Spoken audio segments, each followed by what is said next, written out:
Ya, materi usable encryption tentunya ini berkaitan dengan tadi bagaimana kita merancang sebuah sistem kriptografi yang tidak hanya fokus kepada keamanan, tapi juga kita harus bisa memastikan bagaimana adopsi dari layanan tersebut gitu ya. Jadi intinya bagaimana kita menjaga keamanan tanpa mengorbankan kemudahan pengguna gitu. Jadi tujuan dari usable encryption adalah bagaimana kita bisa meningkatkan adopsi dan efektivitas enkripsi dalam melindungi data pengguna gitu. Jadi ini menjadi hal yang penting gitu ya, seperti yang saya sampaikan di minggu sebelumnya gitu ya.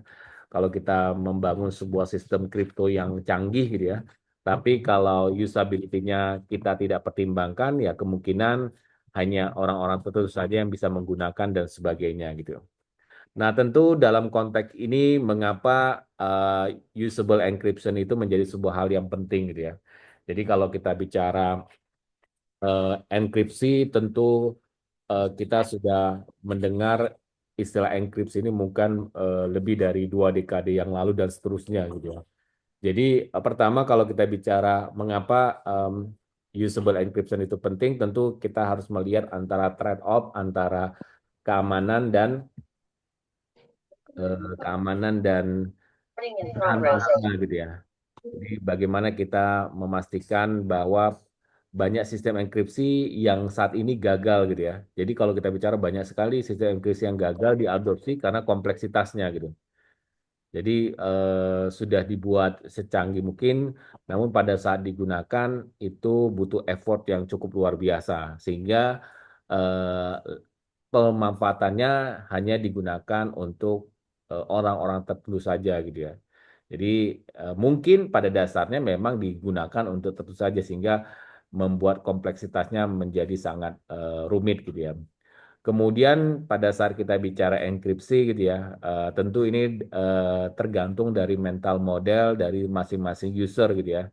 Jadi kesalahan dalam penggunaan kunci gitu ya, bagaimana kita memanage kunci privat gitu ya, namanya kunci privat atau kunci ya privat itu harus melekat atau mendekat ke sisi endpoint atau sisi user gitu ya, atau konfigurasinya kesalahan konfigurasi yang pada dasarnya yang berdampak pada tadi kelemahan dari sebuah sistem sekuritas dan sebagainya. Dan tentu tantangannya adalah juga kaitannya dengan tadi rendahnya tingkat adopsi gitu ya. Jadi pengguna sering menghindari enkripsi gitu. Kita tahu bahwa enkripsi itu penting gitu.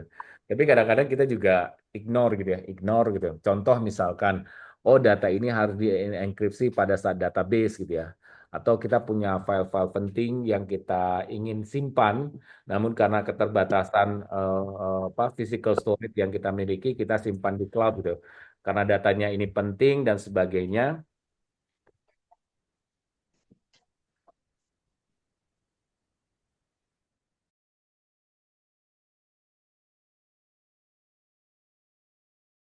ya.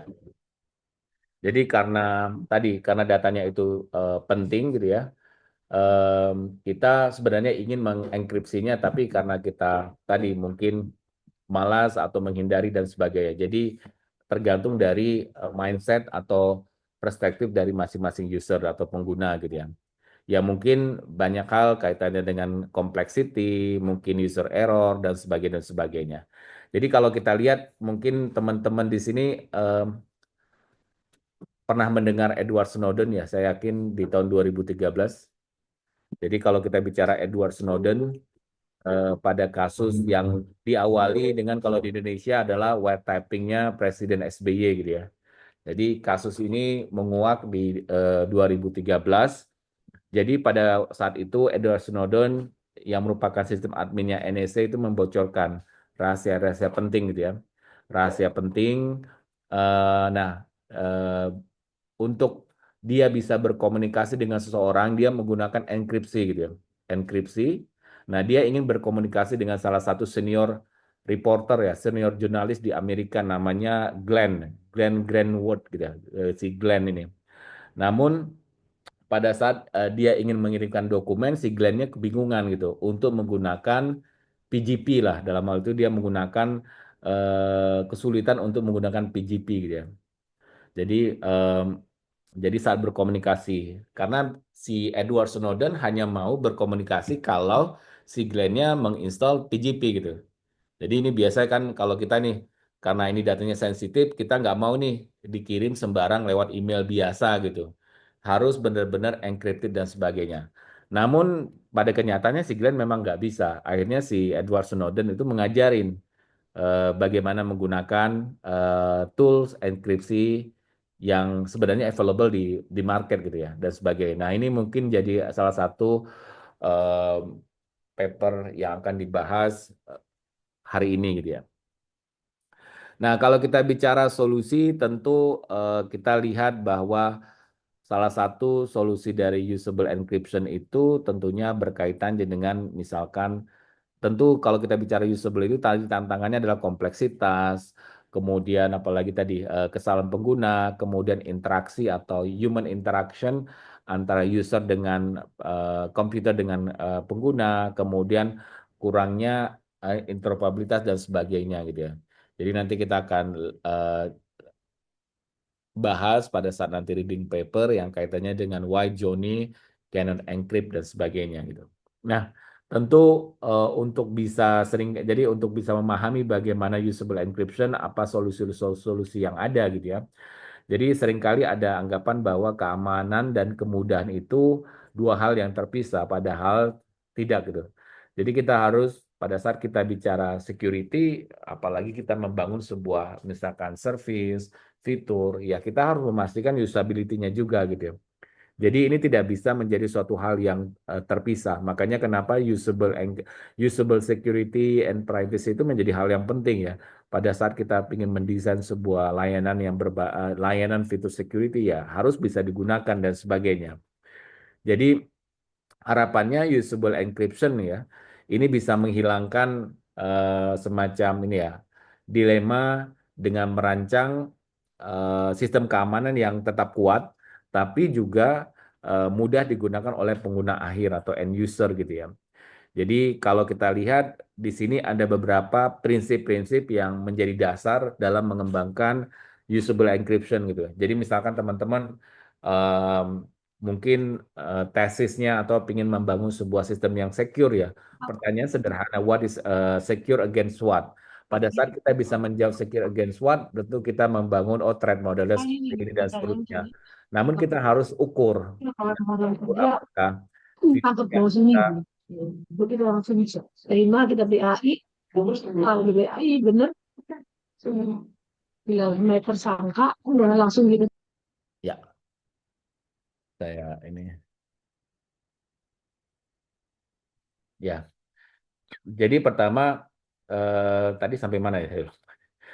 Jadi prinsip-prinsipnya, jadi pertama kalau kita bicara usable encryption itu artinya kita harus memastikan tidak hanya dia secure tapi juga bagaimana pemanfaatannya gitu. Level of adoptionnya seperti apa. Prinsip pertama dan ini menjadi prinsip yang mendasar ya, artinya simplicity ya, kesederhanaan gitu ya. Jadi harus simple ya, harus simple mengurangi beban kognitif pengguna gitu. Jadi kalau dalam konteks kognitif ini contoh kita eh, WA, WhatsApp, Telegram. Ya itu nggak ribet ya. Kita nggak tidak banyak interaksi yang memang harus dilakukan user untuk menggunakan fitur end-to-end encryption gitu. Kebayang kalau tadi yang sifatnya harus pakai PGP yang harus install dan seterusnya. Jadi memang bagaimana mengurangi beban kognitifnya pengguna gitu. Kemudian adalah transparansi gitu ya. Jadi kalau dalam konteks ini transparansi ya enkripsi ini bekerja eh, apa di belakang gitu ya. Jadi tanpa memerlukan intervensi pengguna gitu. Contoh misalkan kalau kita bicara kemarin yang CAPTCHA versi 2 versi 3 gitu ya. Bedanya kalau CAPTCHA versi 3 security-nya itu work in behind gitu. Jadi bekerja di belakang gitu. Tanpa terlalu banyak involvement dari user gitu. Beda dengan yang tadi yang versi 2 kita harus atau user harus menjawab. Kalau user nggak menjawab nggak proceed gitu ya. Nggak lanjut lah intinya gitu. Nah, begitu juga dengan privacy end-to-end encryption misalnya. Nah, di sini contoh kok seperti WhatsApp gitu ya. Dalam konteks manajemen key, manajemen atau manajemen kunci atau manajemen key, user memang ya tadi tidak banyak dibutuhkan intervensi gitu. Jadi memang sudah didesain di sistem back-end-nya dan sebagainya gitu. Ini yang kedua gitu ya. Kemudian istilah forgiveness gitu ya, pemaaf gitu ya istilahnya. Jadi sistem harus bisa mengatasi error-error pengguna gitu. Jadi kita harus sudah bisa membaca atau mengidentifikasi kira-kira error-error apa user error apa yang sering terjadi gitu ya. Dengan cara tidak membahayakan keamanan gitu ya. Jadi kita harus bisa mengidentifikasi, jadi kita harus aware lah terhadap tadi user error gitu ya. Kemudian kita bicara feedback, ya ini standar feedback, umpan balik dan seterusnya gitu ya. Eh, apa ya? Di sini memberikan indikasi yang jelas gitu ya kepada pengguna mengenai status keamanan gitu ya. Kemudian ada istilahnya custom. Custom ini ya tentu pengguna bisa menyesuaikan pengaturan sesuai dengan kenyamanan mereka, kebutuhan mereka dan sebagainya gitu ya. Dan selanjutnya misalkan kita bicara persisten ya. Persisten ini ya kita harus konsisten ya, perlindungan yang berkelanjutan gitu ya. Jadi kita harus memastikan bahwa data tetap dilindungi dimanapun gitu ya. Artinya pada saat in transit, jadi di siklus data itu kan sederhananya ada tiga. Data in transit, data in process, data at rest gitu ya. Data in transit itu data dikirim, data in process, data saat diproses. Makanya teman-teman kalau mendengarkan istilah homomorphic encryption gitu ya. Jadi homomorphic encryption itu adalah dia bisa memproses data yang di-encrypt ya. Makanya itu dalam proses dalam konteks data in proses gitu ya. Kemudian ada data at rest ya. At rest ya. Data at rest itu data disimpan. Misalkan contoh kalau kita menyimpan password di database itu data at rest.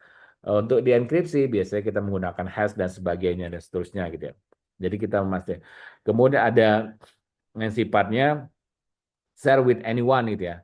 Share with anyone ini artinya tanpa perlu apa ya pertukaran kunci secara manual gitu. Kebayangan kalau kalau yang kita sifatnya symmetric encryption ya, artinya kita harus share kuncinya ke orang lain gitu ya. Kalau zaman dulu kuncinya dibawa gitu. Julius Caesar itu membawa kunci kunci itu ke Alice and Bob gitu supaya Bob tahu kuncinya dan sebagainya. Nah, dalam konteks ini kan tadi bagaimana supaya kunci itu pertukaran kuncinya tidak dilakukan secara manual gitu ya. Kemudian istilahnya positive control ini ya. Artinya pengguna dapat mengatur siapa saja yang bisa mengakses data dari mana untuk berapa lama dan seterusnya dan seterusnya. Dan tentu ini hal yang menarik pada saat kita membangun sebuah usable encryption ya tentunya audit ini ya audit purpose gitu ya. Jadi design by audit artinya ya mampu melacak mengaudit data yang dibagikan dan seterusnya gitu. Jadi contoh seperti tadi aplikasi seperti end-to-end encryption seperti Signal, WhatsApp gitu misalkan ya. Ini kan dia menggunakan enkripsi end-to-end ya, tanpa memerlukan konfigurasi dari pengguna gitu ya. Contohnya lagi kalau kita lihat Google ya, Google Drive atau OneDrive gitu ya. Biasanya mereka menawarkan enkripsi bawaan seperti Secure Cloud Storage ya, yang memungkinkan pengguna menyimpan data dengan aman, kemudian tanpa mengolah kunci secara manual dan sebagainya gitu ya. Jadi kemudian ada juga yang sifatnya tadi transparan gitu. Contohnya kalau teman-teman pakai Proton Mail. Di sini yang udah ada yang pernah pakai Proton Mail? Belum? Sudah? Belum? Coba. Belum. Oke, silahkan nanti dicoba kalau belum gitu ya. Nanti dicoba bagaimana kemudian pakai Proton Mail dengan yang benar-benar OpenPGP gitu ya. OpenPGP yang pakai net servernya itu ada di MIT ya. Teman-teman bisa pakai eh, apa email eh, email mail server coba nanti diinstal PGP gitu ya. Nah, seperti itu. Jadi biasanya kita punya ini public key ya. Biasanya kalau orang ngirim pakai PGP itu public key-nya pasti terlihat gitu ya dan seterusnya gitu. Ya harus dicoba gitu ya untuk pakai. Jadi nanti kalau mau kirim-kiriman gitu kan ya ya end to end gitu ya. Harus yang satu juga harus pakai gitu. Kalau enggak ya nanti dia kuncinya terbuka gitu. dan sebagainya gitu. Itu yang sifatnya transparan ya, transparan email encryption seperti yang dilakukan oleh ProtonMail menyediakan enkripsi yang dapat diaktifkan dengan mudah gitu saat mengirimkan email gitu. Jadi kalau teman-teman buka ProtonMail itu sangat user friendly gitu ya. Pada saat kita mau ngirim sebuah email dengan menggunakan end-to-end encryption atau dengan menggunakan tadi eh, secure email dan sebagainya. Gmail sendiri juga sebenarnya punya gitu ya, tapi ya dia memiliki pengguna untuk mengontrol akan email ini dikirim ke siapa ya. Cuma memang tidak by default yang end-to-end encryption gitu ya. Kemudian dan ini menarik juga biasanya ada juga bagaimana mensecure metadata bisa subjek ya. Makanya kadang-kadang misalkan kalau orang dilihat tuh metadata subjeknya yang nggak terenkrypt ya, sehingga tahu oh ini dia ngirim apa dan seterusnya gitu ya. Kemudian ada jadi istilahnya kalau usable encryption ini adalah eh, pendekatan keamanan yang memang menggabungkan antara pelindungan data gitu ya dengan pengalaman atau pengalaman pengguna yang intuitif ya. Kata-kata intuitif itu ya benar-benar ya sama seperti kalau kita apa ya? Kalau kita ya biasa kalau kita sudah terbiasa pakai komputer Mac gitu ya, disuruh pakai Windows itu kan biasa kagok gitu ya. Atau sebaliknya gitu ya. Itu kan harus ada intuitif yang memang muncul gitu dengan memastikan bahwa enkripsi itu tetap bekerja gitu. Dan ini menjadi hal yang penting dalam saat kita membangun sebuah usable encryption gitu. Nah, ini ada beberapa contoh kalau kita bicara contoh usable encryption ya mulai dari tadi yang kita sebutkan end-to-end encrypted messaging apps ya. Ini sebenarnya ada satu paper yang nanti mungkin saya share ya. Saya akan cari ada satu paper, tapi papernya sudah cukup lama ya, tahun berapa ya, 2017 ya, 2015 ya.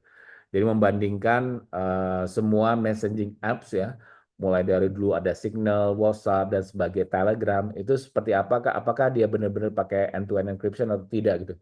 Jadi dia melakukan sebuah paper yang menarik ya. Ini papernya adalah survei paper ya. Dia melakukan kajian dari berbagai sumber paper akademik, kemudian dibandingkan, disintesis. Jadi bagaimana mengembangkan sebuah messaging app gitu ya. Jadi kalau teman-teman pertanyaannya dulu kita banyak ada misalkan salah satu teman saya misalkan Pak Gildas gitu ya, yang dulu membangun Nusantara Palapa WhatsApp segala macam ya. Ya tentu pada saat kita membangun sebuah secure apps ya tidak hanya sekedar fiturnya saja, bagaimana aksesibilitasnya, kekuatan infrastrukturnya dan sebagainya gitu. Jadi banyak banyak konteks yang perlu dipertimbangkan gitu. Tapi nanti menarik juga kalau kita bicara apa sih dasar orang pakai WhatsApp, saya yakin juga orang nggak bukan aware dengan karena WhatsApp ada fitur security-nya juga. Karena memang secara komunitas orang pakai WhatsApp gitu ya. Tanya juga misalkan Signal atau Telegram itu mungkin sebagian besar orang tidak aware terhadap fitur security di dalamnya. Biasanya lebih kepada tadi karena mungkin Orang apa? Orang penak. Orang apa? Orang kepenak. ya itu. Kemudian kalau kita bicara, jadi kalau kita bicara Signal gitu ya, Signal ini kan apa ya? Sebuah protokol ya, Signal protokol dan cukup banyak digunakan gitu ya. Cukup banyak digunakan ini ini ya, double threaded algoritma kayak Prikey, dia menggunakan triple DP Hillman ya, DP Hillman handshake ya. Kemudian dan fitur yang di Signal ini biasanya dia menggunakan sebuah enkripsi itu terjadi secara otomatis ya tanpa pengaturan tambahan gitu ya. Kemudian ada juga fitur pesan yang dapat dihilangkan. Mungkin teman-teman kalau sebelumnya kan WhatsApp itu kan tidak ada fitur yang dapat dihilangkan ya. Sekarang kan dia muncul ada fitur yang dapat dihilangkan gitu ya. Ya itu sebenarnya bawaan dari Signal gitu ya. Jadi punya fitur yang dapat dihilangkan. Nah juga ada juga perlindungan tangkap layar gitu. Jadi kalau teman-teman pakai aplikasi itu kan ada yang fiturnya kalau mau print screen apa kita print itu nggak bisa gitu ya. Tapi saat ini kalau WhatsApp masih bisa gitu ya. Nah ini juga menjadi pertimbangan gitu. Artinya kebanyakan yang bocornya itu kan tidak forward atau print screen dan sebagainya gitu ya. Nah, ini mungkin bisa dipertimbangkan gitu ya. Jadi mudah digunakan untuk pengguna awan apa ya, pengguna biasa dan sebagainya gitu. Nah, kalau Edward Snowden itu memang dari sejak 2013 itu merekomendasikan menggunakan signal ya sebagai alat berkomunikasi yang terenkripsi ya, karena aman dan mudah digunakan. Nah, kalau kita bicara WhatsApp, WhatsApp ini dia mulai mengadopsi signal protokol ya. Kalau ya kurang lebih antara tahun 2015-2016-an sana lah kira-kira gitu ya. Jadi kalau kita lihat kan banyak perkembangan WhatsApp ya. Mulai dari yang ada fitur yang untuk apa dapat dihilangkan, kemudian ada fitur yang display messaging dan sebagainya gitu ya. Em, Namun WhatsApp ini punya beberapa kendala pada saat dibeli oleh Meta ya atau Facebook ya. Jadi kebayangkan metadatanya dikumpulkan di Facebook gitu. Makanya jangan heran pada saat kita chatting apa-apa, tiba-tiba muncul aja di Facebook atau apa gitu yang terkait dengan apa yang kita chatting gitu ya, misalkan gitu. Atau pada saat kita beli tiket dan seterusnya gitu ya. Kemudian eh, ya dari kontroversi ini yang mungkin sempat rame ya di 2021 banyak orang yang beralih ke Signal dan Telegram ya tapi ya ujung-ujungnya balik lagi gitu karena memang komunitasnya komunitas WhatsApp gitu ya. Tapi ada memang orang yang sangat ini dia nggak mau menggunakan WhatsApp dan sebagainya. Itu yang pertama. Kemudian kalau kita bicara ada ini ya. Nah, ini Signal ya, ini Signal. Kalau ke Signal ini, kemudian kalau kita bicara ini full disk encryption ya. Jadi ini full disk encryption ini mulai dari kayak BitLocker, kemudian FileVault untuk Mac OS dan sebagainya gitu ya. Jadi kalau BitLocker ini ya kurang lebih dia menggunakan ICE ya dengan ya 256 bit, kemudian biasanya sih proses deskripsinya berlangsung secara otomatis gitu ya. Jadi di belakang di back end setelah login gitu ya. Kemudian biasanya juga banyak digunakan berbagai instansi organisasi gitu ya untuk melindungi data di perangkat pegawai, karyawan dari pencarian-pencarian misalkan untuk yang pencarian tidak sah dan sebagainya gitu. Kemudian ada juga yang file vault ini ya, biasanya yang menggunakan eh ini ya XTS AES ya 128. Ini juga tidak memerlukan intervensi pengguna. Jadi kalau kita bicara usable itu ya tadi mengurangi intervensi pengguna gitu ya setelah diaktifkan. Kalau intervensinya banyak ya dia nggak usable gitu. Jadi salah satu tadi usable itu ya mengurangi intervensi pengguna gitu. Kemudian berikutnya ada ini password manager. Saya yakin banyak yang menggunakan password manager, khususnya di browser, di Google, dan sebagainya. Ini mungkin ada beberapa yang mungkin sebagai contoh saja ada LastPass, ada OnePassword, dan sebagainya gitu ya. Kalau ya kalau LastPass ini kalau teman-teman bisa coba, ini ada pengisian otomatis, audit keamanan, berbagi kata sandi dengan aman, kemudian em, dan sebagainya gitu ya. Jadi dia memang ini sangat keamanannya penyimpanan itu berbasis cloud gitu ya. Ada juga One Password ini fitur di samping itu dia yang sifatnya ada yang license juga, ada yang model subscription ya. Ya, tapi tentu dengan model license subscription ini tentu ya paling penggunanya juga sifatnya enterprise atau pengguna-pengguna tertentu saja gitu ya. Namun di sini ada beberapa fitur tambahan ya ada digital wallet, mode perjalanan, menghapus data sensitif saat berpergian dan sebagainya gitu. Jadi biasanya banyak digunakan juga di berbagai instansi, organisasi, dan seterusnya. Oke, ini pertanyaan berikutnya adalah usable encryption. Ini why Johnny cannot encrypt. Nanti kita akan lihat ya seperti apa gitu. Ini sekilas saja ini ada historical encryption. Jadi yang Caesar chip, substitution chipper dan sebagainya gitu ya. Jadi ini mungkin saya tidak akan menjelaskan secara detail. Mungkin teman-teman udah belajar di kriptografi di Bu Ari. Kemudian ini Enigma. Ada yang pernah megang Enigma nggak? Mungkin dari teman-teman BSSN? Senja pernah pernah ini nggak? Ya, pernah Pak. Oke. Di BSSN ada atau gimana? Dulu sih di Poltek Pak di sekolah tinggi waktu masih kuliah. Jadi ada beberapa mesin sandi yang masih mekanik gitu Pak. Oke. Ini saya nih. Saya masih waktu masih kurus ya. Masih kurus. Saya masih waktu kuliah. Ini ya ini salah satu mesin Enigma yang digunakan biasa dalam apa perang dunia dan seterusnya lah. Ini salah satu latar belakang penggunaan enkripsi dan sebagainya. Ini untuk basic saya cepat saja ya. Jadi kalau kita bicara encryption ya tentu berkaitan dengan confidentiality, integrity dan authenticity ya. Dan tentu konteksnya banyak bisa dalam konteks email, kemudian penggunaan file individual, hard drive dan sebagainya gitu. Nah, ini terminologi tadi seperti apa kriptografi, tentu ini bagian dari matematik yang konstan dalam perlindungan informasi yang sifatnya tadi knowledge, ada plain text, informasi yang dapat dibaca oleh human gitu ya. Kalau kita bicara plain text, misalkan kalau kita nyimpan apa password di database, plain text ya kalau bocor ya sudah gitu. Beda kalau kita kasih hashing gitu ya. Kemudian ada chipper tag, the encrypted data, ada chipper yang algoritma matematik ini ya, dan seterusnya. Dan ini ada encryption, decryption, dan seterusnya. Ini terminologi. Nah ini salah satu tadi konsepnya ada plain text, chipper tag, dan key. Ini saya cepatkan saja. Ini tentu kalau kita bicara kripto ada dua, ada asymmetric key dan apa symmetric dan asymmetric key ya. Nah, ini mungkin teman-teman bisa belajar lebih lanjut nanti di mata kuliah kriptografi yang di Bu Ari gitu ya. Nah, ini tentu kalau kita bicara paling simpel apa bedanya simetrik dan asimetrik. Sederhana aja, satu keyword apa bedanya antara simetrik dengan asimetrik.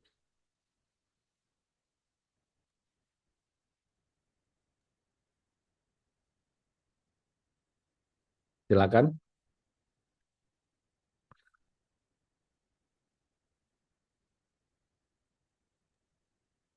Kunci yang digunakan, Pak.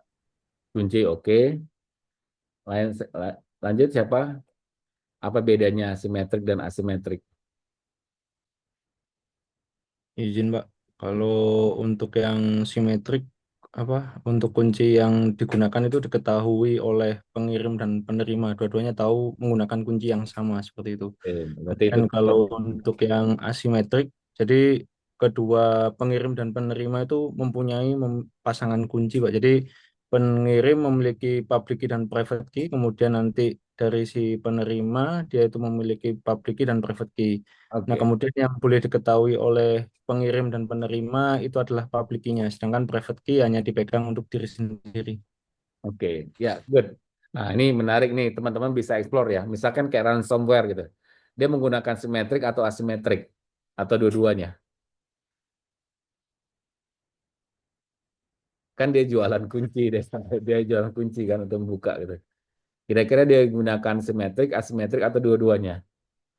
Nah, pengen nggak usah itu ini aja dibahas, dipelajarin itu dan seterusnya. Nah, tadi benar kalau kita bicara konsep kripto simetrik itu ya ada kalau simetrik ya kuncinya sama, kalau asimetrik kuncinya berbeda yang kita sebut sebagai public and private key gitu ya. Jadi eh, namun biasanya kalau kelemahan symmetric encryption ini adalah tadi karena kuncinya sama, problemnya itu adalah di key distributionnya gitu. Jadi karena kuncinya sama, problemnya itu adalah karena kuncinya sama, bagaimana kita memastikan bahwa kunci yang kita mau kirim ke Alice dan Bob itu benar-benar secure gitu. Berarti permasalahannya adalah di key distributionnya atau distribution kuncinya gitu. Sehingga lahirlah asimetrik gitu ya. Karena ada permasalahan di manajemen key-nya di distribusi kunci, maka lahirlah asymmetric encryption ya. Jadi kelebihannya ya tadi dia tidak perlu berbagi kunci rahasia gitu. Namanya kunci rahasia ya adanya di kita gitu ya. Jadi kunci private itu ya ada di kita. Makanya kalau ada kunci private yang disimpan di database atau itu ya mungkin bukan konsep end to end gitu dan seterusnya gitu ya. Nah, ini sedikit ada video saya coba putar konsep dari symmetric encryption gitu ya. Nah, mungkin bisa teman-teman dengarkan ya. Alice and Bob want to form some kind of relationship. It might be business, it could even be romantic. But whatever else, it must be confidential. The third person in this relationship is Eve. And as her name suggests, she's an eavesdropper who wants to know what's going on between Alice and Bob. To do that, she has to intercept their information. Alice and Bob might not even be aware that Eve exists, but she is a threat to their confidentiality. First of all, let's remind ourselves how messages are sent over the internet. So, we have Alice's and Bob's computers here. Alice has created a document which she wants to send to Bob. When you send a message across the internet, it may actually look like the message goes straight from one computer to the other. In reality, there's usually at least one more computer, such as a router or a file server in between. So now the message goes from Alice to the computer in the middle to Bob. In fact, it can get even more complicated, and there may be a large number of different computers in between the two of them. Alice's message is routed from one computer to another until it reaches Bob. We've drawn the computers in different colours because they don't belong to either Alice or Bob. They might belong to their internet service providers, their employers, or to a big telecom company. Some of the computers may be in a different country where different laws apply, and some of them might not be trustworthy, which is where Eve comes in. Here's the same network, except now Eve's going to join in. She'll log on and then compromise one of the computers in the middle. One way she could do this is to use a packet sniffer, a piece of hardware or software that makes copies of any messages passing between Alice and Bob and sends them to Eve. Alice and Bob won't even know these copies are being made, but Eve will have a full transcript of everything that's happening between the two of them. Alice and Bob can protect themselves using encryption. The most obvious form of encryption is called symmetric encryption, which uses a single key to encrypt plain text to ciphertext and decrypt ciphertext back into plain text. Symmetric encryption has been around for thousands of years and is still important today in the form of technologies called DES, triple DES, and AES, which are widely used in financial transactions over the internet and within banks. Let's go back to Alice and Bob. Aware that Eve wants to learn their secret, they choose to use symmetric encryption. The first thing for them to do is to generate a shared key and each to make their own copy. One way of doing this is to meet, discuss their secrets and come up with a key. At the end of the meeting, they'll each go away with their own copy of the key. Alice and Bob can now exchange secure messages, each using their own copies of the symmetric encryption key to encrypt and decrypt. Ada ini nggak? However, remember that Alice and Bob don't live locally. They have to travel a long distance, so meeting is not always possible. And it's entirely possible they're in a situation where it's dangerous to share a key.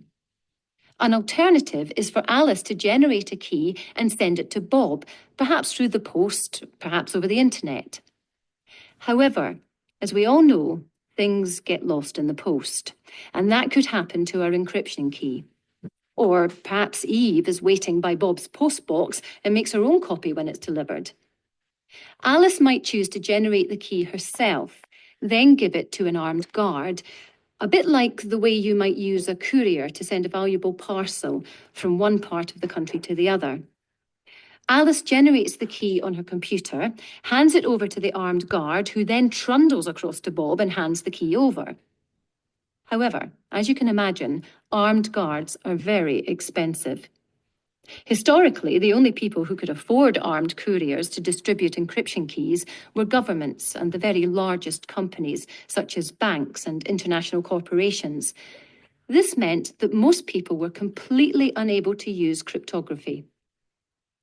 Now you've seen some of the problems of symmetric cryptography, let's see how some of those problems apply to the internet. Alice and Bob still want to share their secrets. Alice has generated a symmetric encryption key on her computer and needs to send it across the internet to Bob. There are a number of computers in between, one of which has been compromised by Eve. So when Alice sends the key across the network, it passes through the computer now belonging to Eve, who obtains a copy of the key, and so does Bob. Neither Alice or Bob copied, so they can carry on using it thinking their messages are secure, but in reality, Eve is reading each and every one of them. This is called the key distribution problem. How do we keep keys in the hands of those who need them and not in the hands of criminals or those who would misuse them? Until the early 1970s, it was believed there was no solution to the key distribution problem, hence all those armed guards and couriers. The solution is called asymmetric encryption. Now there are two keys. The first key, called the public key, encrypts plain text to ciphertext. The second key, known as the private key, decrypts ciphertext back to plain text. Oke, itu bagi yang mungkin sudah paham konsep symmetric key dan segala macam, ini sebagai refreshing dan tentu harapannya bisa memberi pemahaman lebih mendalam ya. Ada yang ingin komen? Kalau tidak ada, kita lanjut. Alice and Bob. Nah, ini tadi sampaikan juga ini yang kalau konteks untuk yang symmetric, ada yang dash, 3 dash, AS, dan sebagainya gitu ya. Ini saya sebagai referensi saja. Nah, untuk asymmetric key tadi, salah satu problemnya di symmetric key itu adalah key distribution-nya gitu ya. Jadi menjadi tantangan gitu. Nah, pada saat kita bicara asymmetric encryption, sebenarnya salah satu identifikasi atau ciri khasnya adalah ya tadi kunci privatnya itu nggak pernah dikirim gitu, didistributed itu nggak. Jadi kebayangan kalau kuncinya kunci privat, makanya nih teman-teman coba access security misalkan KTP ya, iktp gitu ya. Kalau kita bicara apakah menggunakan, nah apalagi nanti ada namanya national identity, apakah menggunakan PKI dan seterusnya, itu mungkin bisa dilakukan assessment ya. Nah ini beberapa contoh dari public key asymmetric di Hillman, RSA atau reverse, Samir, Adelman dan sebagainya gitu ya. Ini nanti akan teman-teman belajar lebih detail. Kemudian ini computing security is actually amazing gitu ya. Artinya public key cryptography ini salah satu solusinya tadi untuk memberikan solusi terkait dengan masalah key distribution dan seterusnya gitu.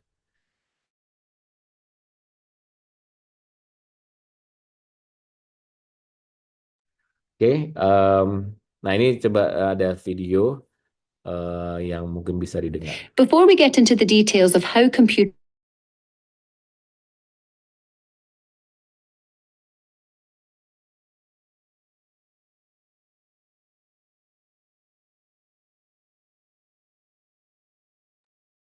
Ini emang nggak ada suaranya ya, Pak?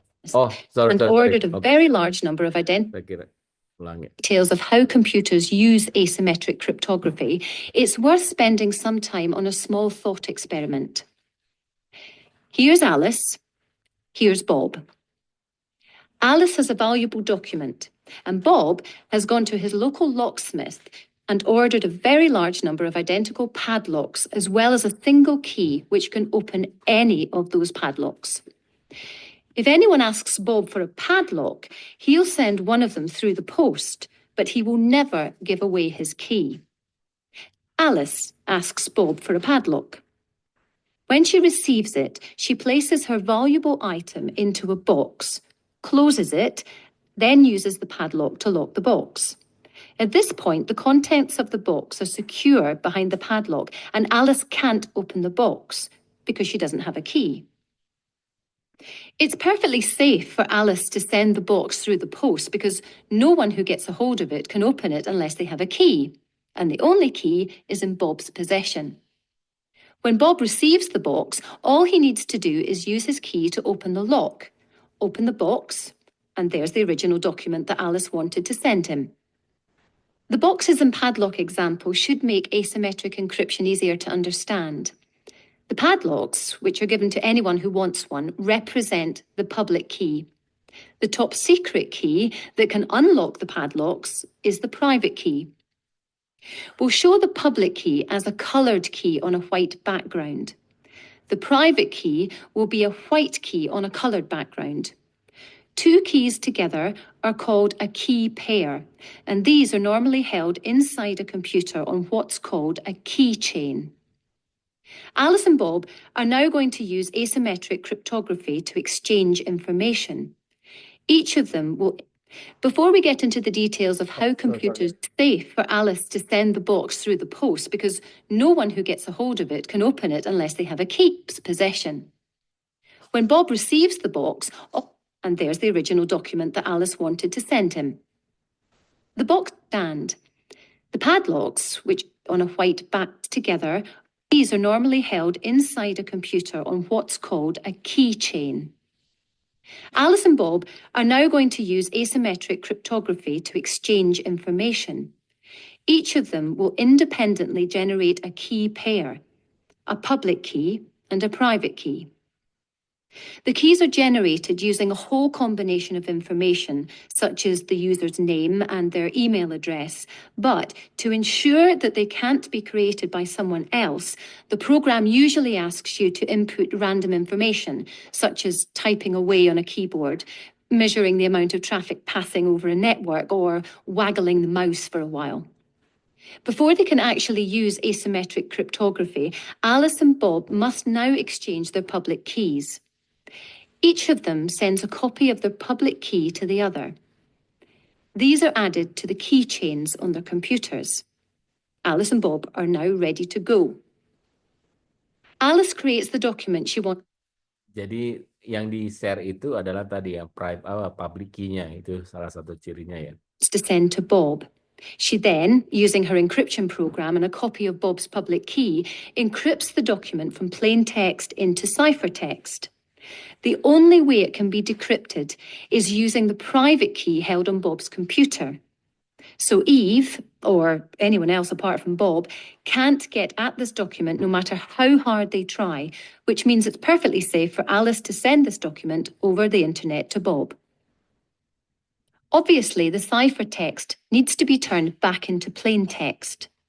Bob also has a copy of the encryption software, so when he receives the ciphertext, the program uses his private key to decrypt the document.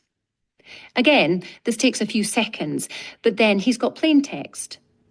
Remember, he's the only person in the world with a copy of his private key, so he's the only one that can actually decrypt this document.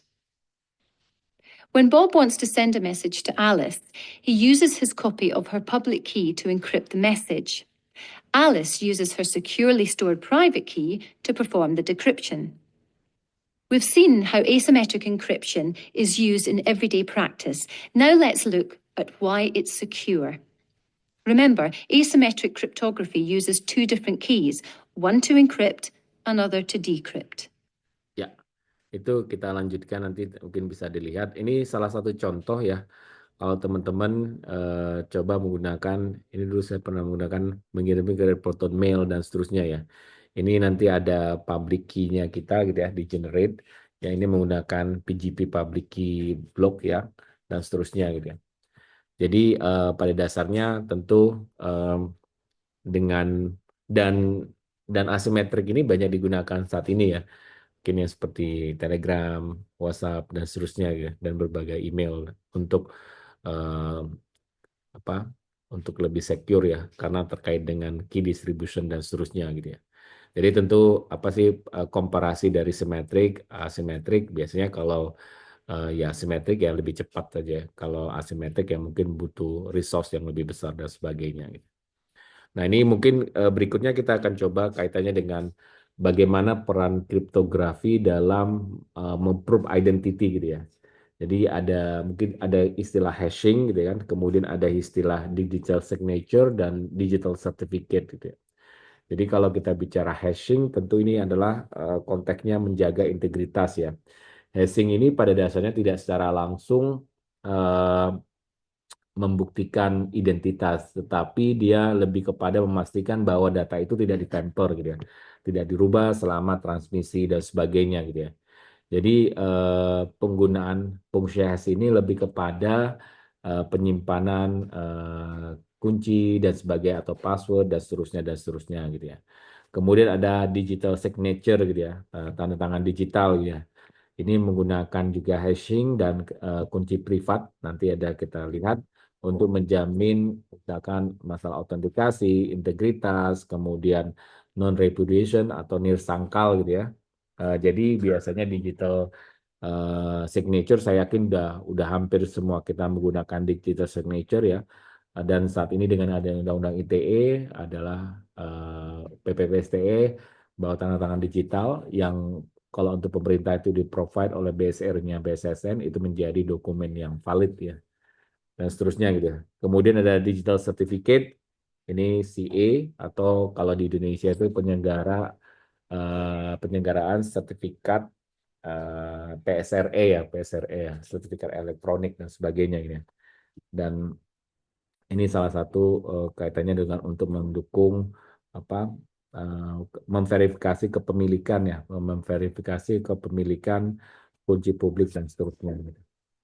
Nah, ini hashing. Nah, ini mungkin sebagai singkat saja, tentu ada hash function. Ini teman-teman bisa explore. Saya yakin teman-teman mungkin yang sudah sering sudah terbiasa dengan MD5, SH1, SH2 dan sebagainya. Kemudian ini ada one way function gitu ya. Jadi small change input but ini ya big change in output ya. Misalkan kalau MD5 pass itu kan outputnya lebih besar dan seterusnya ya. Biasanya dia digunakan untuk storing password dan biasanya untuk melakukan integrity check. Makanya biasanya di digital forensik biasanya hashing ini digunakan untuk melakukan tadi integrity check dan sebagainya gitu. Ini one way function, nanti kita lihat. Ini saya langsung, ini contoh singkat saja mungkin. Are you ready to dive deep into the complicated world of cryptographic hashing functions? No? Good, neither are we. That's why here at Whiteboard Crypto, we break every complicated and confusing cryptocurrency topic down to their very basic levels and use analogies and stories to help explain them so that the average person like you, who's not ready to fully grasp what the heck a cryptographic hashing algorithm is, will be able to understand it so well that you could explain it to your grandpa, or rather, you could show him this video and he'd understand it. So think of a cryptographic hashing algorithm like a magical black box where you give it something and then it poops something out. A hashing function is just a system where you can put something into it and it'll output a hash. So we'll get into what a hash is in a second, but just know that we do need it. Now, there's a ton of math happening inside this so-called magical black box, but essentially you give it something and then it does the pooping. In this case, Bitcoin uses the SHA-256 hashing function. Now, there's many different types of functions, but SHA stands for Secure Hashing Algorithm, and 256 refers to the amount of zeros and ones that it has in whatever it outputs. So whether you put in your name or you put in the entire dictionary, what it poops out will always be 256 ones and zeros. Now, our computers are really smart, so they convert these ones and zeros, the binary, to actual letters and numbers, which equals 64 numbers and letters. Now, there's many different hashing functions, but Bitcoin uses SHA-256, and in this video, we're going to focus on that function for examples. So let's get into it. Essentially, you need to know 5 main things about a hashing function. Number 1, you always get the same output if you give it the same input. Number 2, no matter how much data you give it, it always poops out the same size of output. Number 3, it is quick to compute. Number 4, you can't reverse it or predict the hash. And number 5, it's infeasible to find 2 hashes with the same input. So let's go back over these in a little bit more detail. Number 1, you always get the same output if you give it the same input. So if we give it, would you please click the like button below? It gives us warm fuzzies. Then it would output this. But if you did it again, it would give you the same seemingly random numbers and letters, but they will be the exact same. Now, these numbers and letters are what we call the hash. And like I said, it's actually a bunch of ones and zeros, but we turn it into number and letters so that we can look at it easier and it's easier to copy and paste. Number 2, no matter how much data you give it, it'll always give you a fixed output. So if you give it an A, it'll give you 64 numbers and letters. If you give it AA, it'll give you 64 numbers and letters. Then if you give it AAA, it'll give you 64 numbers and letters. And if you give it the entire encyclopedia, it'll give you 64 numbers and letters. And lastly, if you gave it my social security number, it'll still give you 64 numbers and letters. The black box is magical in this sense that if you give it a letter or a million letters, it'll always output 64 numbers and letters. Number 3, it needs to be quick to compute. So this would be a really good place to show you exactly what's going on inside this hashing black box, but it's very technical and not everyone who watches this video really needs to understand completely how it works. If you do though, here's an intro. See, it first converts your message to binary, and then it adds a single 1, and then it adds zeros until it gets to a multiple of 512 ones and zeros. Then it appends 64 bits, then it initializes hash values, and this is where most people will have to look up what initializing hash value means, and that's why I'm not going to explain the whole thing, because just look, message schedule, chunk loop, you don't need to know exactly how all these work to know how a basic hash function works. You just need to know that it basically does a bunch of math with the ones and zeros. Computers are really good at math, so that sums up our third point, that it needs to be quick to compute. And actually, most computers can do a few million of these each second. Number 4, changing the input just a tiny bit changes the output a lot. So basically, if you do SHA-256 of subscribe to our channel, you get this as the output. However, if you do please subscribe to our channel, you get this, which is entirely different. And lastly, if you change it just a tiny bit, we're just going to add an exclamation point. You get this as the output. And there's a reason we want a small change in the message to greatly change the hash, because otherwise it might be predictable, and that would break the security of the whole hashing algorithm. Number 5, lastly, it must be nearly impossible to get the hash of 2 inputs equal to the same output. In fact, currently there are no known 2 inputs that generate the same output in SHA-256. However, in MD5, which is a different hashing function that has a different magical black box and does different math, does have a few. For example, this input and this input both give us this. However, there aren't very many of these collisions found, and SHA-256 is much stronger than MD5. So people have actually been mining for years while creating billions of SHA-256 hashes, and no collision has been found. Maybe if you're lucky, you'll find it yourself, and you'll probably honestly win an award. But you just need to know 2 inputs rarely, if not never, come up with the same hash. So finally, what does all of this, a cryptographic hashing function, have to do with crypto or cryptocurrencies? Well, it really has to do with something called proof of work, which is the exact method. Ya, itu singkat terkait dengan fungsi dia, cryptography hash function gitu ya. Jadi mungkin kalau MD5 mungkin ada kelemahan ya, mungkin ada SHA-256 dan sebagainya. Are you ready to? Nah, ini contoh saja, ini mungkin seperti yang tadi kita sampaikan, ini contoh MD5. Tentu ada beberapa kekurangan dan sebagainya gitu. Selanjutnya ada digital signature, dan ini kaitannya dengan tadi tanda tangan elektronik antara Alice dan Bob, dan ini mungkin lebih kebalikan ya. Kalau nama tanda elektronik itu tentu yang nanti ditantangan itu adalah memproven gitu, apakah ada nirsangkal ya. Jadi saya menandatangan dengan dengan private key gitu ya. Jadi untuk membuktikannya adalah tadi kita pasangkan dengan kunci publik dan sebagainya gitu. Ini digital certificate. Nah, ini CA, dan di salah satunya PSRE di Indonesia tadi ada BSSN dan seterusnya gitu ya. Dan dulu ada BRIN atau BPPT ya. Dan sekarang sudah tidak beroperasi. Kemudian ada juga beberapa penyelenggara PSRE swasta dan seterusnya ya. Dan ini secara konsep public key infrastructure, dan ini mungkin tidak kita lewatin. Nah, ini singkat saja. We've already seen that exchanging encrypted documents using public key means that Alice and Bob each have to generate their own key pairs comprised of a public key and a private key. Before they can exchange documents, they first need to send one another copies of their public keys. Then Alice can send secrets to Bob by encrypting documents using Bob's public key. And Bob can share secrets with Alice using her public key. But there's more you can do with public key cryptography than just hiding secrets. It's also possible to encrypt data using the private key, which might sound like a pointless thing to do. After all, a file encrypted using Bob's private key can be decrypted by anyone who has a copy of his public key. And Bob gives that away to anyone who asks, including Evil Eve. So if encrypting using the private key isn't going to protect any secrets, what's it for? Whilst the encrypted file can be decrypted by any copy of Bob's public key, it can only have been encrypted by the corresponding private key. If Bob has obeyed the rules and not shared his private key, then the document can only have come from Bob. Encrypting using the private key is therefore a way of authenticating data. Now anyone wanting data from Bob can download a copy of the encrypted document and a copy of his public key. They decrypt the file using the public key and can satisfy themselves the data is genuine. But it's not quite as simple as that. Bob's public key is only authenticated by his email address. If Eve can steal Bob's email address, there is nothing to stop her generating new keys under Bob's identity.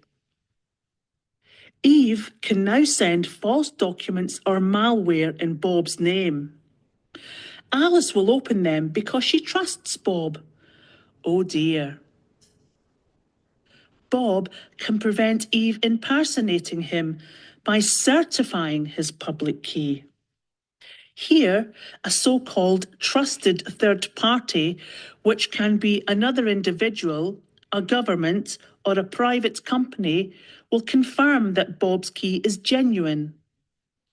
To do this, Bob must prove his identity to them using personal information that isn't readily available to Eve, such as his passport, business registration, or birth certificate. The certification body can either certify the public key itself or provide Bob with a digital certificate containing his public key. As well as the holder's public key, a certificate contains a unique serial number, the name of the certificate's owner, the name of the agency that issued the certificate, the agency's digital signature proving it is authentic, the issue date of the certificate and the date it will expire, after which it can no longer be considered valid, and a hash value used to check that the certificate has not been altered since it was issued. As well as individual use, certificates are used to authenticate software downloads, such as those from app stores. Certificates are also used by websites who present copies of their certificates to web browsers. The browser checks that the certificate is authentic, proving that the site is genuine. If the certificate is invalid, the browser will warn the user they may be navigating to a page that has been hijacked, and it will offer them an opportunity to stop. Certificate holders have to be careful to renew their certificates before they expire. Otherwise, they might find users avoiding their website or that their software downloads are not valid. This happened to Apple in November 2015, when millions of users could not update apps on their Macs. Fortunately, a new certificate was quickly issued and everything worked again. Ya, itu contoh. Kira-kira We've already seen that exchanging encrypted documents using ya, ini tadi yang dijelaskan kaitannya dengan digital signature and certificate ya. Nah, salah satu peran penting juga di sini tadi kaitannya dengan mungkin PSRE atau CA. Kira-kira role-nya CA atau PSRE apa ya? Ada yang bisa coba jawab?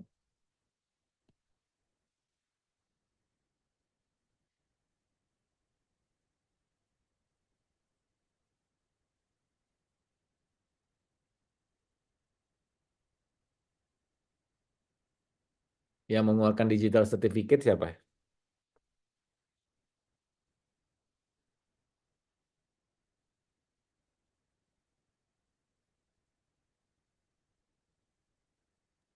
BSR ya, Pak.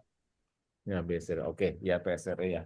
Nanti kita cek detail lagi. Oke, ya, yang mengeluarkan digital certificate ya CA atau PSRE ya.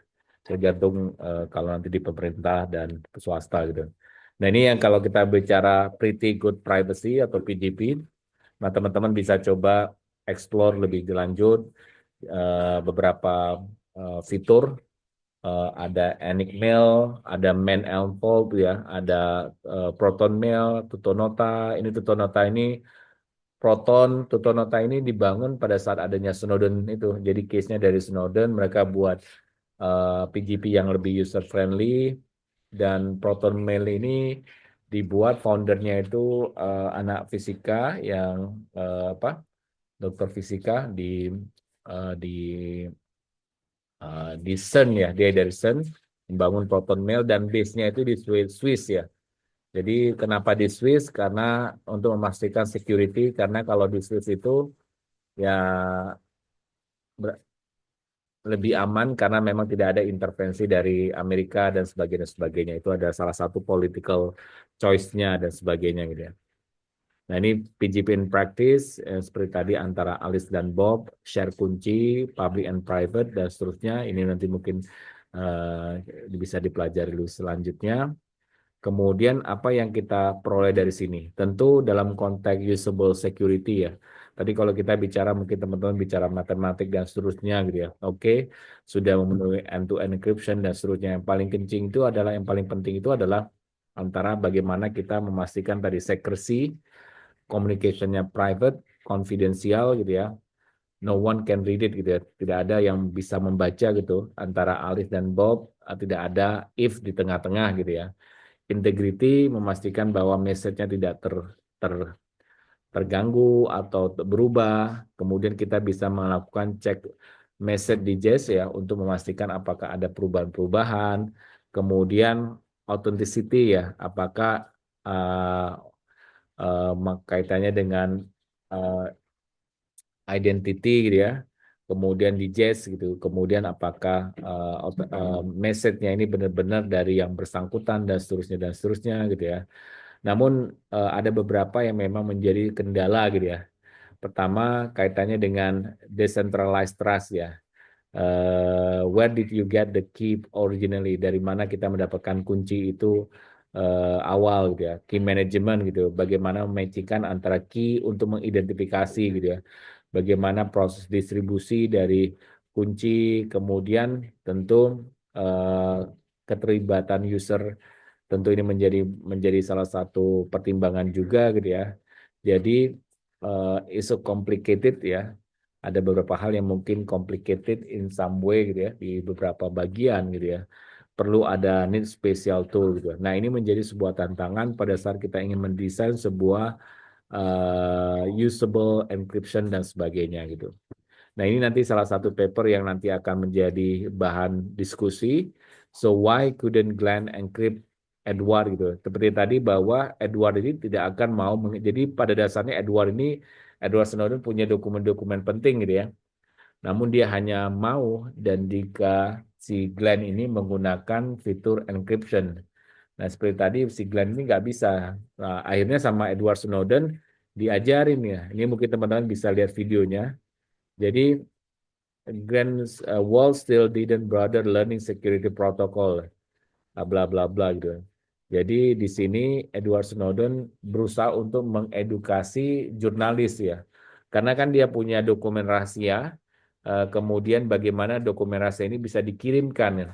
Karena kalau dikirimkan melalui internet tanpa menggunakan end-to-end encryption ya, otomatis akan bisa dibaca oleh NSA gitu ya. Internet gitu ya. Jadi kasusnya Snowden itu dia membuktikan bahwa pada saat kita berkomunikasi lewat internet, telepon itu ada mass surveillance-nya gitu ya. Internet ada Prism gitu waktu itu. Kemudian ada Echelon yang sifatnya komunikasi lewat telepon dan seterusnya gitu. Sehingga dia mengajarkan bagaimana menggunakan GNU privacy ya, PGP dan seterusnya gitu. Jadi di sini nanti dia mengajarkan bagaimana menggunakan PGP dan ini salah satu recommended public key server ya, salah satu yang di MIT, ini pgp.mit.edu, key JNUP. Saya belum pernah, saya nyoba yang dulu MIT. Di sini yang udah pernah nyoba siapa kira-kira? Ada? Ada yang mau sharing? Monggo. Izin Pak, sudah pernah coba tapi memang udah cukup lama juga sih Pak. Oh, ya. Kenapa nggak pakai lagi? Ya tadi sih Pak ke usable-nya itu mungkin. Saya dulu pakai waktu saya kuliah aja sebenarnya sih. Waktu saya kuliah saya pakai yang PGP MIT gitu. Oke, saja. Ada yang lain dari teman-teman yang lain ada yang pernah pakai? Ya, ya cobalah mahasiswa ini kan S2. Jadi kartu namanya pakai oh ini public key saya gitu ya. Jadi lebih keren gitu ya. Ya keren-kerenan dulu lah gitu kan. Jadi bahwa kita mahasiswa cyber security gitu ya. Setidaknya kartu namanya ada public key-nya lah gitu. Seperti itu. Ada yang pernah coba? Biasanya kalau di dia bisa bekerja di ini ya di apa di mail servernya MacBook juga bisa gitu ya. Ada yang berbayar juga sih, tapi ada yang gratis juga gitu. Tinggal kita download aja public key servernya di MIT dan seterusnya gitu. Ada yang udah pernah coba? Yang lain? Ada yang mau share?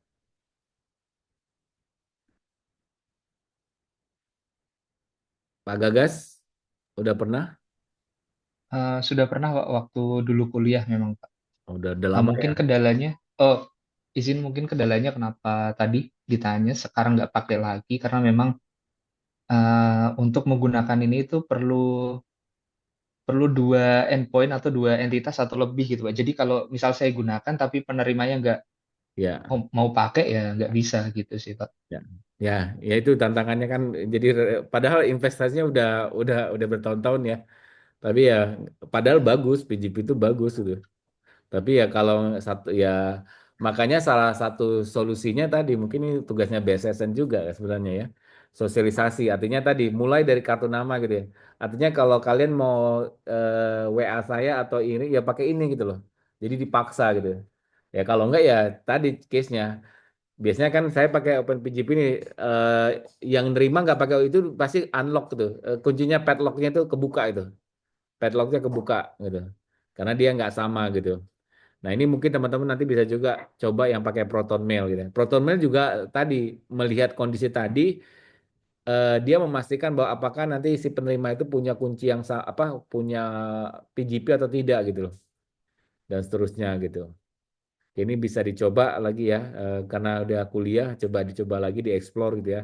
Dan kenapa gitu ya? Nah, siapa tahu dari sini dari mahasiswa bisa mendorong orang ke depan. Ya even gini lah, pemerintah ya. Pemerintah ini kan apa? Ironis kita pakai WA gitu kan, komunikasinya. Idealnya nama pemerintah itu kan pakai email. Kalau di UK itu semua official komunikasi itu pakai email. Dan ini juga tugasnya BSSN juga ini. Di email itu ada rahasia, sangat rahasia dan segala macam gitu kan. Jadi benar-benar clear ya. Nah ini memang culture itu budayanya memang sulit ya. Artinya berat ya, PR-nya berat gitu. Artinya kita punya banyak mail server, tapi kadang-kadang mail server kita juga ya tidak powerful juga gitu ya. Nah, tidak hanya di sistemnya saja tadi, tata kelolanya tadi, bagaimana memastikan surat itu dikirim benar-benar rahasia gitu. Contoh misalkan, biasanya kalau sekarang kan kita rahasia kan sama pakai amplop kan, dikirim rahasia gitu. Sebenarnya kalau dengan sistem ini ya bisa aja dikirim pakai PGP gitu ya. Cuma memang edukasinya butuh-butuh luar biasa gitu.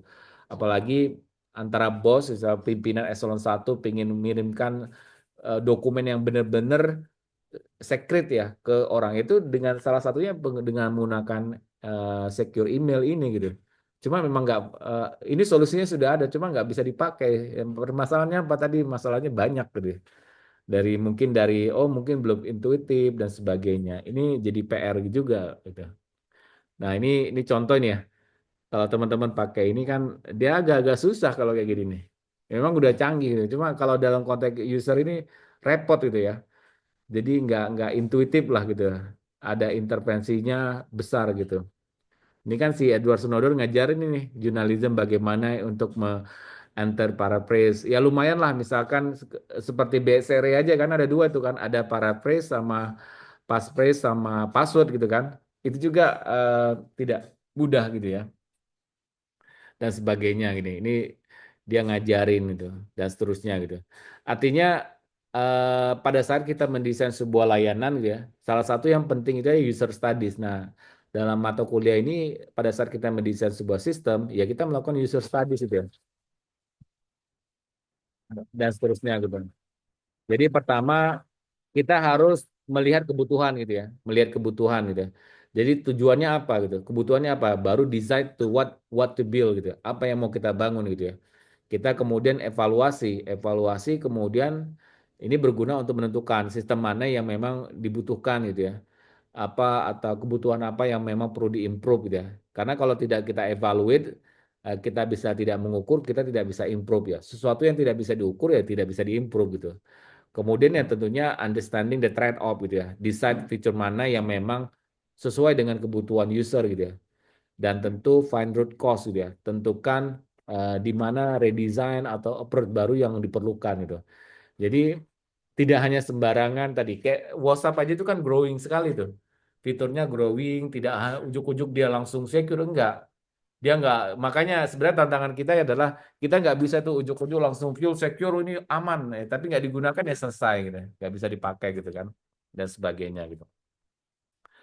Nah ini contoh how do we improve the adoption of encryption gitu ya. Jadi better UI, better UX ya. Kemudian better tools, ya better training dan tentu transparent encryption ya. Nah di sini transparent encryption itu dia artinya intervensi dari user itu juga kecil gitu, tapi dijelaskan bagaimana proses encryption itu dilakukan dan sebagainya gitu.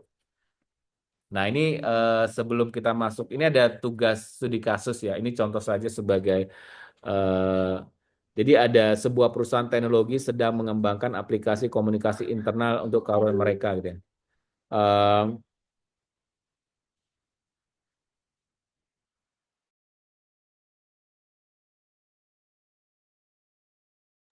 Ya, jadi di sini misalkan teman-teman ini mau membangun sebuah aplikasi komunikasi internal ya.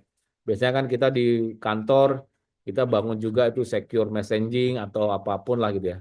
Perusahaan ingin menerapkan end-to-end encryption gitu agar komunikasi tetap aman, tapi para pegawai itu menghadapi beberapa tantangan gitu ya, mengeluhkan penggunaan kunci enkripsinya terlalu rumit, kemudian banyak pegawai lupa atau kebingungan dalam mengolah kuncinya, beberapa karyawan atau pegawai seringkali berbagi informasi sensitif melalui email tanpa dienkripsi, dan manajemen ini ingin sistemnya itu memberikan kontrol penuh terhadap siapa yang akan bisa mengakses informasi dan sebagainya. Ini kan sebenarnya tantangan yang kita hadapi sehari-hari ya. Jadi pertanyaannya ini sebagai ini aja sih sebenarnya berdasarkan prinsip-prinsip usable encryption gitu ya. Bagaimana solusi yang dapat diterapkan untuk membuat enkripsi yang lebih mudah gitu ya.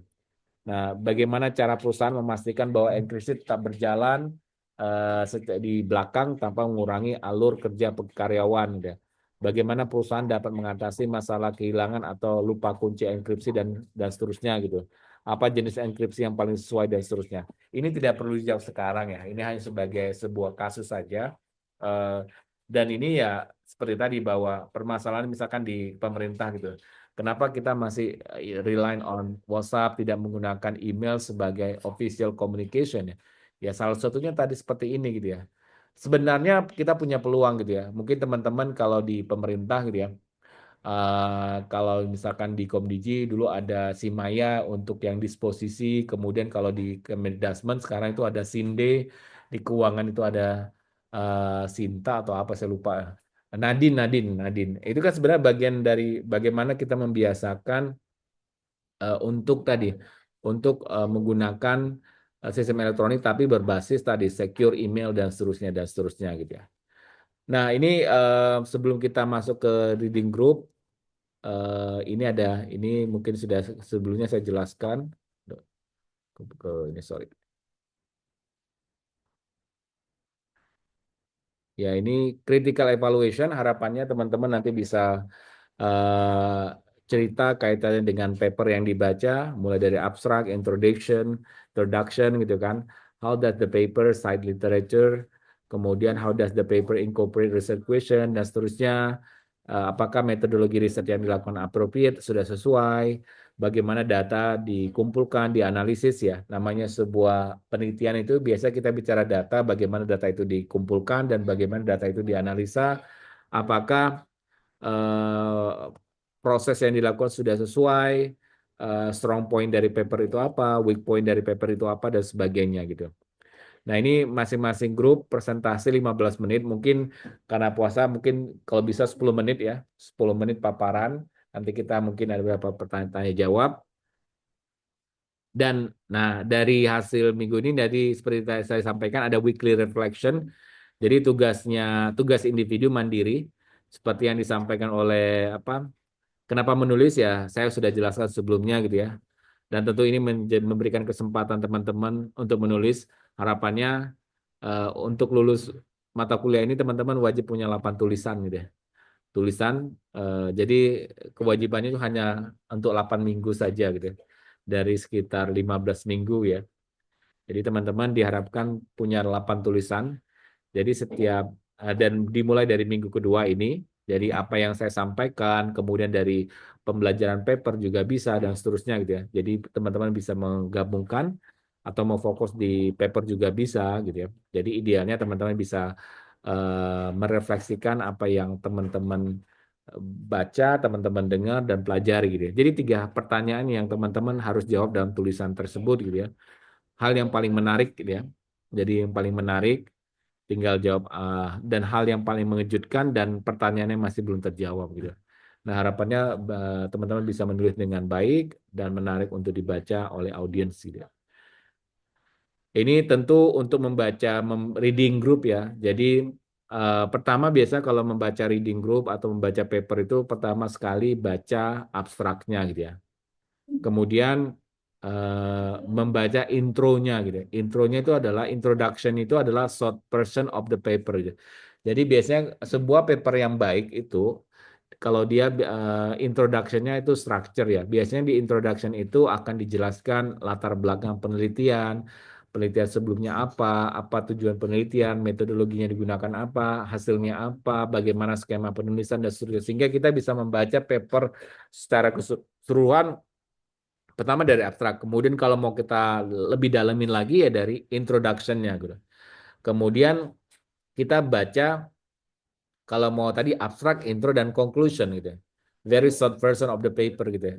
Jadi kita baca introduction-nya. Nah, kalau kita mau baca lebih lanjut tadi, kita baca related work-nya, paper yang cover similar area-nya, metodologinya, result-nya apa, discussion-nya seperti apa dan seterusnya gitu. Rule of thumb gitu ya. Artinya seorang penulis itu dia tahu bahwa reader itu tidak akan membaca semuanya. Makanya biasanya dia akan menyampaikan the most important result first itu. Biasanya di introduction, di abstract dan seterusnya gitu ya. Dan untuk metodologi question ya tadi macam-macam, nanti metode ada survei, interview, observation dan seterusnya gitu. Jadi di mata kuliah ini teman-teman tidak akan menemukan matematik ya karena sifatnya human interaction, human research. Jadi berkait dengan interview, survei, observation, eksperimen dan sebagainya gitu ya. Jadi big ideas ya dalam 1 or 2 sentence summary of the main result, method, process, and major limitation, finding itu biasanya yang terkait dengan temuan-temuan atau penelitian yang sesuai dengan penelitian, ide dari future work dan sebagainya gitu. Nah ini nanti teman-teman akan pelajarin dan seterusnya gitu. Oke, dari sini ada yang ingin ditanyakan? Kalau tidak ada, kita masuk ke kuis ya. Coba mana kuisnya? Saya coba bentar ya.